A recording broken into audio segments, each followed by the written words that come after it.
Assalamualaikum warahmatullahi wabarakatuh. Halo semuanya. Pada kesempatan ini kami akan membahas tentang bahan ajar IPA dan sumber belajar IPA sekolah dasar. Sebelumnya perkenalkan kami dari kelompok 3 yang beranggotakan Raisya Agnesika, Syifa Fauzia, saya Muhammad Dafa Fikrial, Rini Rahayu, dan Wulandari. Pada pokok pembahasan yang pertama dimulai dengan pengertian bahan ajar.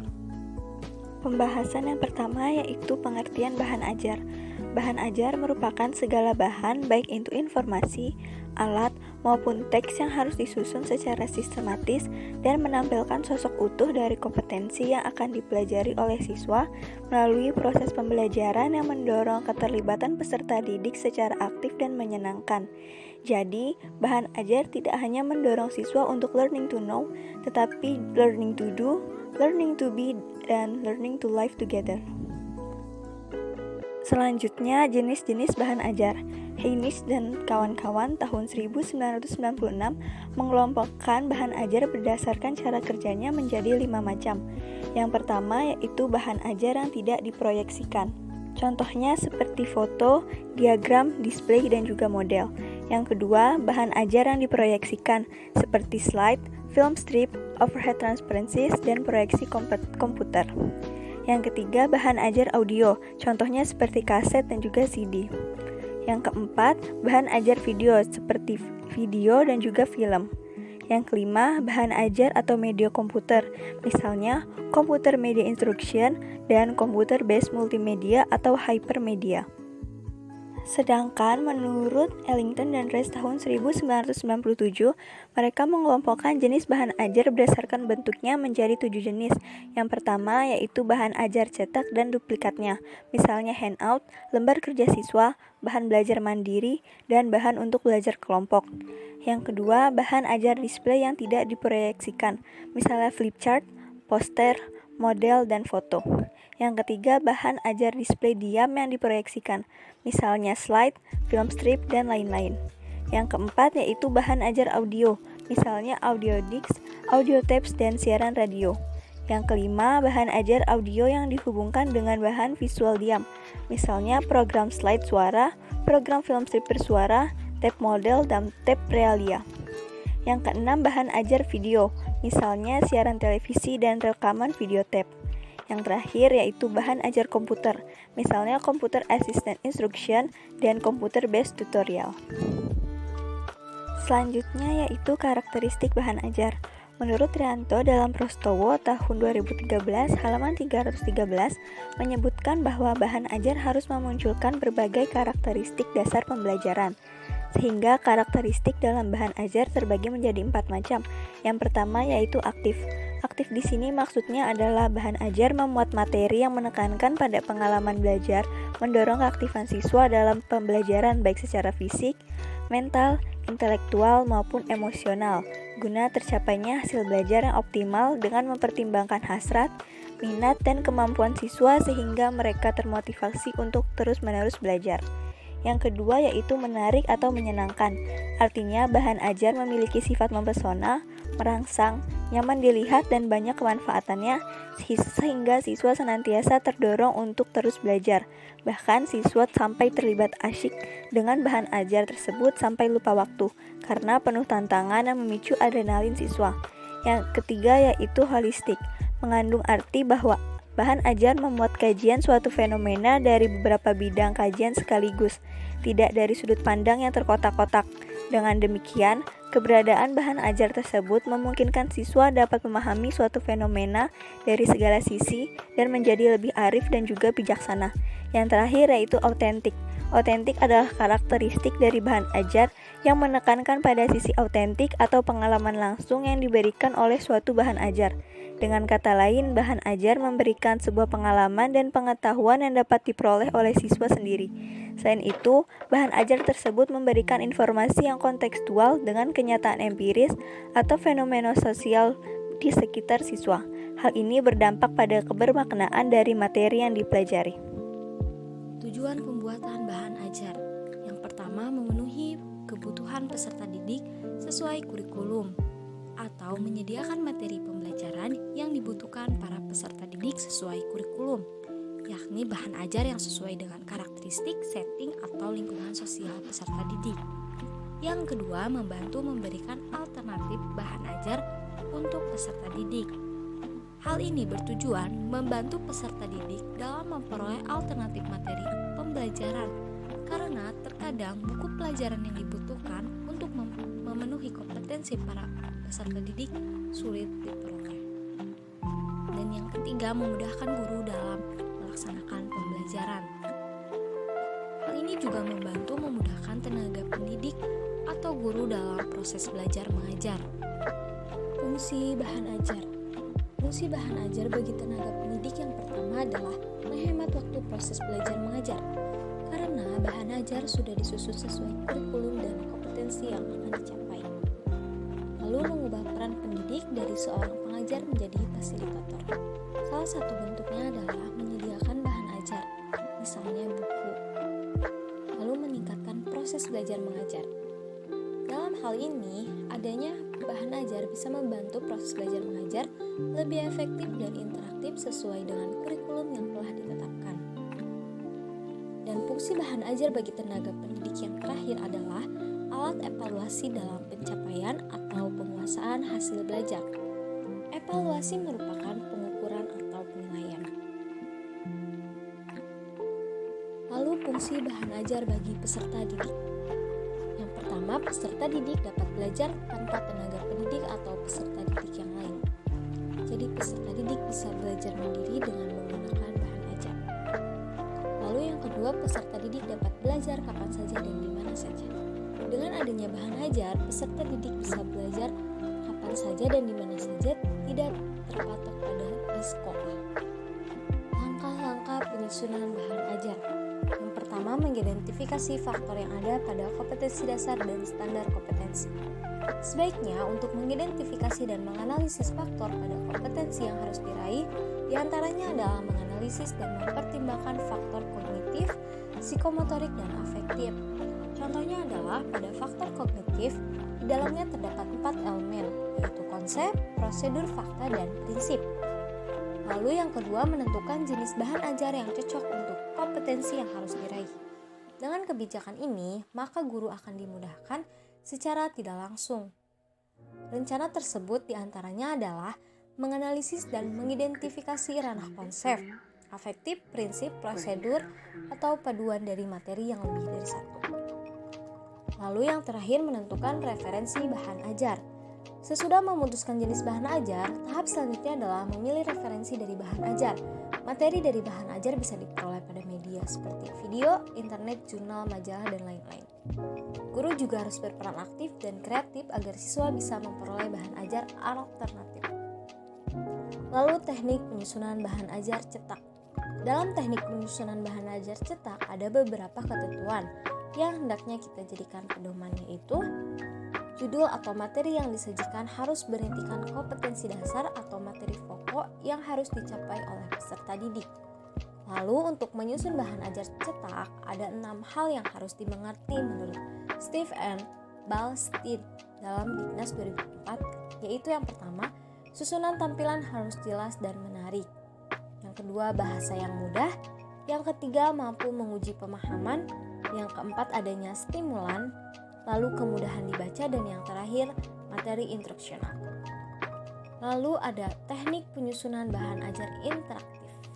Secara garis besar, teknik penyusunan bahan ajar interaktif menurut Dignas 2004 yaitu yang pertama, dalam penyusunan bahan ajar interaktif diperlukan pengetahuan dan keterampilan pendukung yang memadai, terutama dalam mengoperasikan peralatan seperti komputer, kamera video, dan kamera foto.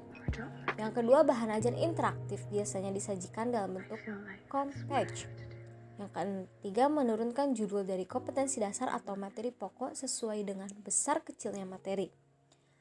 Lalu yang keempat, menuliskan petunjuk pembelajarannya. Kelima, menjelaskan informasi pendukung secara jelas, padat, dan menarik dalam bentuk tertulis maupun gambar diam atau bergerak. Lalu menuliskan tugas-tugas dalam program interaktif. Selanjutnya melakukan penilaian terhadap hasil karya dari yang diberikan yang pada akhir pembelajaran dapat dilihat oleh pendidik melalui komputer. Dan yang terakhir, menggunakan berbagai sumber belajar yang dapat memperkaya materi, misalnya buku, majalah, internet, dan jurnal hasil penelitian sebagai bahan dalam pembuatan program bahan ajar interaktif. Pengertian sumber belajar adalah segala sesuatu yang dapat dimanfaatkan oleh siswa dalam proses pembelajaran baik secara langsung maupun tidak langsung. Adapun menurut Winasanjaya, sumber belajar meliputi orang, alat, bahan, aktivitas, dan lingkungan. Kesemuanya dapat digunakan oleh siswa dalam proses pembelajaran. Nah, yang kedua ada menurut Abdul Majid mengungkapkan bahwa sumber belajar ditetapkan sebagai informasi yang disajikan dan disimpan dalam berbagai bentuk media sebagai perwujudan dari kurikulum. Bentuknya tidak terbatas, apakah dalam bentuk beton, video, perangkat lunak, atau kombinasi dari beberapa bentuk tersebut yang dapat digunakan oleh siswa dan guru. Lalu yang terakhir, menurut Sudjana Suratno tahun 2008 menuliskan bahwa pengertian sumber belajar bisa diartikan secara sempit dan secara luas. Nah, di sini pun ada jenis-jenis sumber belajar nih, teman-teman. Yang pertama ada pesan, yaitu pesan message, yakni sumber belajar yang meliputi pesan formal dan non-formal. Lalu yang kedua ada orang ataupun people. Orang dalam kurung people, yakni orang yang menyimpan informasi. Lalu yang ketiga ada bahan, yakni suatu format yang digunakan untuk menyimpan pesan pembelajaran seperti buku paket, alat peraga, transparansi, film, slide, dan sebagainya. Lalu yang keempat ada alat atau perlengkapan. Alat disebut dengan device, yakni benda-benda yang berbentuk fisik yang sering disebut dengan perangkat keras yang berfungsi untuk menyajikan bahan pembelajaran seperti komputer, radio, televisi, PCD, atau DVD, dan sebagainya. Lalu yang kelima ada pendekatan atau metode atau teknik. Teknik yakni cara atau prosedur yang digunakan orang dalam memberikan pembelajaran gunanya tercapai tujuan pembelajaran seperti ceramah, diskusi, seminar, simulasi, permainan, dan sejenisnya. Lalu yang terakhir yaitu ada lingkungan atau latar. Latar disebut juga dengan setting, yakni lingkungan yang berada di dalam sekolah maupun yang berada di luar sekolah, baik yang sengaja dirancang ataupun yang tidak secara khusus disiapkan untuk pembelajaran seperti ruang kelas, studio, perpustakaan, aula, teman, kebun, pasar, toko, museum, kantor, dan sebagainya. Adapun kriteria. Nah, kriteria ini terbagi menjadi dua bagian. Yang pertama ada kriteria umum, yaitu terbagi menjadi 4. Yang pertama ada ekonomis. Yang kedua ada praktis dan sederhana. Yang ketiga ada mudah diperoleh, dan yang keempat ada fleksibel ataupun kompatibel. Nah, adapun di sini pun kriteria khusus. Kriteria khusus terbagi menjadi 5, Yang pertama, ada sumber belajar dapat memotivasi peserta didik dalam belajar. Lalu yang kedua, sumber belajar untuk tujuan pengajar. Maksudnya, sumber belajar yang dipilih sebaiknya mendukung kegiatan belajar mengajar yang dilaksanakan. Lalu yang ketiga, sumber belajar untuk penelitian. Maksudnya yaitu sumber belajar yang dipilih hendaknya dapat diobservasi, dianalisis, dicatat secara teliti, dan sebagainya. Lalu yang keempat, sumber belajar untuk memecahkan masalah. Maksudnya sumber belajar yang dipilih hendaknya dapat mengatasi problem belajar peserta didik yang dihadapi dalam kegiatan belajar mengajar. Lalu yang terakhir, ada sumber belajar untuk presentasi. Maksudnya sumber belajar yang dipilih hendaknya bisa berfungsi sebagai alat, metode, ataupun strategi penyimpanan pesan. Baik, selanjutnya yaitu tujuan sumber belajar. Sumber belajar secara umum memiliki tujuan untuk meningkatkan efektivitas dan efisiensi kegiatan proses belajar mengajar melalui pengembangan sistem pembelajaran. Menurut Mudofir, terdapat 11 tujuan khusus dari sumber belajar, yaitu baik, tujuan khusus yang pertama yaitu menyediakan berbagai macam pilihan komunikasi untuk menunjang kegiatan kelas tradisional. Kedua, mendorong penggunaan cara-cara baru yang paling cocok untuk mencapai tujuan program akademis dan kewajiban-kewajiban institusional lainnya. Ketiga, memberikan pelayanan dalam perencanaan, produksi, operasional, dan tindak lanjut untuk pengembangan sistem instruksional. Keempat, melaksanakan latihan untuk para tenaga pengajar mengenai pengembangan sistem instruksional dan integrasi teknologi dalam proses belajar mengajar. Kelima, memajukan usaha penelitian yang perlu tentang penggunaan media pendidikan. Keenam, menyebarkan informasi yang akan membantu memajukan penggunaan berbagai macam sumber belajar dengan lebih efektif dan efisien. Ketujuh, menyediakan pelayanan produksi bahan pengajaran. Kedelapan, memberikan konsultasi untuk modifikasi dan desain fasilitas sumber belajar. Kesembilan, membantu pengembangan standar penggunaan sumber-sumber belajar. Kesepuluh, membantu dalam pemilihan dan pengadaan bahan-bahan media dan peralatannya. Dan yang terakhir yaitu menyediakan pelayanan evaluasi untuk membantu menentukan efektivitas berbagai cara pengajaran. Sumber belajar IPA. Menurut para ahli, yaitu sumber belajar adalah suatu yang mengandung pesan yang tersimpan di dalamnya. Bahan belajar yang akan diberikan kepada siswa melalui penggunaan alat ataupun oleh dirinya sendiri.